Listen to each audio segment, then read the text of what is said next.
This is Chapter 4 of The God Boy by Ian Cross. Our house was on a metal road that ran along the line of the beach to the intersection, from where the streets were concreted. Our place was really off the proper streets, and for the first few hundred yards it took to get you there, you went past nothing but lupins and marram grass on either side. Some queer rich old chap built the house long before his health and peace and quiet. He must have had it too, as I mentioned before. The only sound was that of the sea. I liked walking to the intersection down that metal road, being able to pluck at grass and lupins and stuff right there at the side of the road as you liked, and throw stones with all your might, and not have to worry about hitting somebody on the head. Though there was that Saturday afternoon when Joe Waters and I were having a competition to see who could throw a stone the furthest, and he tossed one away the dickens into the lupins, and a woman yelped, and a redhead man poked his head up and shook his fist, so he took off.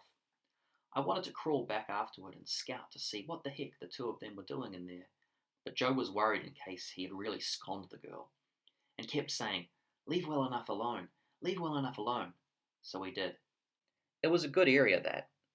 As I was saying, I watched Dad walking back until he had turned into the gate at home, and then went on, feeling terrible, honestly. It was not often I felt terrible outdoors. I don't mind telling you. Those fits, or whatever they were, that I had to keep off my protection tricks, they happened only inside at home. But this morning, with Dad going off in a rage like that, and with wondering what was going on, I felt as if I hadn't eaten for a week. It was a great one for my prayer and God being pretty good at religion, and it was then I first thought of me and God, and I became irritable. I had to tell him what I felt, so I waved my school bag over my head and shouted, "You dirty bastard!" Boy, I bet that gave him a lot to think about. I felt better too when I finally got around to telling a priest about that in confession. Not so long ago now, actually. He banged his head against the grill of the confessional. He was so surprised. Besides, my not having confessed to it for over 2 years, he seemed to think that the sin was an unusually outstanding one. And for a while there, I thought that he was personally going to toss me out of the church by the scruff of my neck. I got a little worried concerning the future of my education. Anyway, as I was saying, I felt a whole lot better after shouting that out, and I dawdled along to school. It made me feel better in more ways than one, shouting to God, because I had discovered an outdoor protection trick. You've got to learn to protect yourself. The indoor protection trick, the Hail Mary and the washing and singing, I stumbled on when Mum and Dad had their first big row that I actually heard. Molly was in her first year at the boarding convent, and I was 8 and having the whole house to myself, and I didn't like it as much as I expected. Molly was a darn nuisance, being so bossy, yet I missed her. Mum and Dad had not been right for a long time, of course, but this was the first time I'd heard them go on like that, and it was Dad's fault, blaming Mum for something she couldn't help. It was the time of that fat woman too, and it certainly gives me a kick to think of her. It happened the day we younger kids were given part of the day off at school because Sister Bernice was sick. There was nothing really wrong with her except an awful cold. She was sniffling and snuffling away like a penguin with hay fever. I got home and went bowling into the back door, and there was this big fat woman in the kitchen. Fat, like 5 or 6 women rolled into one, and her legs bulged over her shoes as though she was going to spill out of them at any minute. She looked as though she was going to spill out of every darn thing she had on, as a matter of fact. There was a slight rip in the side of her dress, and I looked at it often, as I had the silly idea that if it should start to split any more, I'd better get out of the room quickly, because only a week or so before I had been to the pictures and seen a dam bursting the same way. "Hello," I said. "What's your name?" She wheezed and huffed as she saw me, really surprised. "And what's your name?" she squeaked. She'd been washing her hands in the sink, and as she spoke she was drying them on the towel, and her great arms shook like Billy Ho. I stared. "Come on, where did you come from?" she squeaked again. "I'm Jimmy, and I live here," I said. "Where's my mother?" "Oh," she squeaked and jiggled about. "Oh." She folded up the towel and put it in a small suitcase that was on the kitchen table. She took a small purse out of the case, and from it lifted a sixpence between her fingers. Boy, with those fingers, like sausages, it was the smallest looking sixpence I ever saw. "I'm a friend of Mummy's," she said. I dropped in to see her, and she's not feeling very well, and she's having a nice long sleep. I'm just going to... So why don't you walk down to Raggleton with me, and I'll buy you an ice cream with this." Well, sixpence was a lot of money to me, and I thought it would be fun to walk along with a fat woman, so I went with her. I was going to go upstairs to see if Mum was really asleep, but she said not to, because I might wake her up. Then darn me if she didn't go waddling upstairs herself, shaking the whole house, and I sat in the kitchen eating a piece of cake I took from the cupboard, wondering what would happen if she fell through the ceiling. She hadn't handed over the sixpence yet, and I imagined her coming crashing down and the money flying out of her hand and then not being able to find it again. She came back down the stairs puffing, and we set off to Raggleton. "Have you ever been in a circus?" I asked. "No," she said in that high voice. "You ought to think of it," I said. "You have the build, and I think of all the wonderful people in a circus and travelling around from town to town, and the lions and the tigers and the elephants." "Have you ever had a whipping?" she said, squeaking so much that honestly she was like a queer kind of whistle blowing. "No," I said. "I've had the strap a few times, though." "You only get whippings when you say nasty things to people," she whistled. "So be careful what you say." It wasn't very hot, yet she was starting to sweat as she walked, and the hand with which she held her suitcase looked as though it was swelling. "Do you carry towels around in your case, because you sweat easy?" I asked. "I carry lots of things in this case, little brat," she said. "And when I meet nasty little boys, I'm glad I do. I'm glad." "You don't have to worry about me being a nasty little boy," I said. "I'm pretty good. You're not too old for a circus, are you?"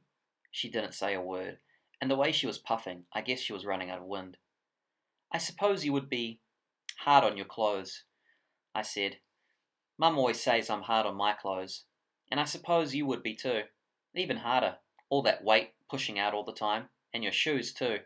I bet you're hard on your shoes like I am." Still she didn't talk, so I breezed away and asked her how she managed swimming. I was interested in whether she could float, for instance. When we reached the intersection, she stopped, and really she looked hot and bothered. There were great patches of sweat down each side of her dress, the rip in the side of which looked bigger than ever. Her big fat face was red, and she had black hairs on her cheeks and under her nose, and I could see little wet drops clinging to them. "You're a very nasty little boy," she squeaked. She took another big breath and said, "Go away, will you? Go away. You go back to school and play, you little brute. You nasty, naughty little brute." "What about my sixpence?" I said. And I felt like crying, because I knew she wasn't going to come across. "Nothing for nasty little boy," she said, and turned her huge big back on me and heaved off.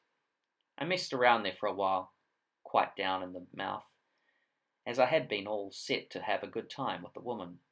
Then I thought of the bad impression I had made on her, and what she might tell my mother, even though I hadn't put a foot wrong, really. So I ran back home. When I raced in the back door, my mother called from upstairs. "Who's that?" You would think I was a burglar, she sounded that frightened. "It's me, Jimmy," I called. "Don't you come upstairs! Don't you come upstairs!" she shouted, as though I was worse than a burglar. "You go back to school! You go back to school or play! Don't you come upstairs!" Then a door banged, and the house was so quiet I could hear my breathing. I went back to school because I'd left my school bag there anyway, with my lunch in it, and then I wandered round, not being able to find even Joe Waters. I ended up at the beach, and I don't mind saying I was lonely, until I thought of Bloody Jack. I went and sat down at the wharf and shared my sandwiches with him. I told him about the fat woman, and he got indignant and said that the police would lock her up one day if they ever caught her, and he patted me on the neck with his hand. I assured him that I didn't mind being called a nasty little boy, and that she wasn't that bad. When I got home, Mum called out to me to come upstairs, and I found the bedroom door open and she in bed, white as a sheet. She said she was sorry she had stopped me coming to see her in the morning, but she hadn't wanted to worry me. I made her a cup of tea, which she said was very good, and that pleased me immensely. Dad came home and hit the roof. He called the doctor, who turned up in a big car, stayed for about 10 minutes and then left. I was hanging around the foot of the stairs as he came down, and he looked very bad-tempered. As soon as he was gone, I heard Dad shouting, at the top of his voice, shouting on and on, and I sat on the bottom stair feeling, well, I don't know how I felt. I won't say what he said, at least I don't remember. They were such queer names. He was blaming her for being sick, and she kept repeating, I'm 40, do you hear? I'm 40, and I've been through enough. I'm 40, it was too much. Their voices were over the whole house, as though they were in each room shouting at each other. I stood up and walked up the passage, and the whole house became silent, all the voices fading. And I stopped and tried to listen, yet there was no sound left. The air started to get cold and feel thick about me. I turned to the passage wall and lifted up my arms and rested them against the wallpaper and looked at all those whirling designs there and tried to think about them. It was no use. I was feeling worse, as if there was some crust about me. I thought of Sister Bernice telling us what a great help the Hail Mary was, and at the same time I thought that if I washed myself I would be all right. So I got along to the bathroom, and as I went I did begin to hear something, my heart bumping. I said the Hail Mary out loud and washed myself down, and I began to feel much better, and then I sang a song. It's a long way to Tipperary. That came to me out of the blue. Dad came downstairs and went out of the house, slamming doors. I went to my bedroom and stayed there till I was hungry. Then I went out to the kitchen and ate some bread and butter and went to bed. I heard Mum call out while I was in the kitchen and I didn't answer. Since that time I always used those protection tricks when I heard those fits, and they worked. Mum was out of bed in a few days, and I didn't let on I heard what she and Dad had said to each other. I started to talk about the fat woman, though, and she made me promise never to say a word about her to anyone, which was tough on me. I mean, she was the fattest woman in the world, I suppose, and I wasn't allowed to talk about her, even at school. You can see that when I started feeling terrible out of doors, it was a great help for me to discover that by shouting at God, I could make myself feel a lot better.